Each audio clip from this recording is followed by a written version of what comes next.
সূরা আল feel. বিসমিল্লাহির রহমানির রহিম। আলাম তারা কাইফা ফাআলা রাব্বুকা বিআসহাবিল ফিল।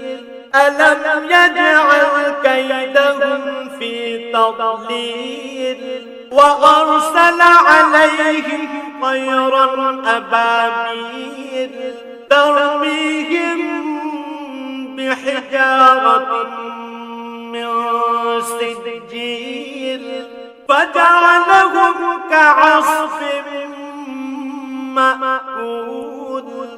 তুমি কি দেখনি তোমার মালিক কাবা ধ্বংসের জন্য আগত হাতিওয়ালাদের সাথে কি ব্যবহার করেছেন? তিনি কি সে সময় তাদের যাবতীয় ষড়যন্ত্র নস্যাৎ করে দেননি? এবং তিনি কি তাদের উপর ঝাঁকে ঝাঁকে আবাবিল পাখি পাঠাননি? এ পাখিগুলো কি এ সুসজ্জিত বাহিনীর উপর পাথরের টুকরো নিক্ষেপ করেনি? অতঃপর তিনি তাদের জন্তু জানোয়ারের চর্বিত ঘাস পাতার মতো করে দিলেন।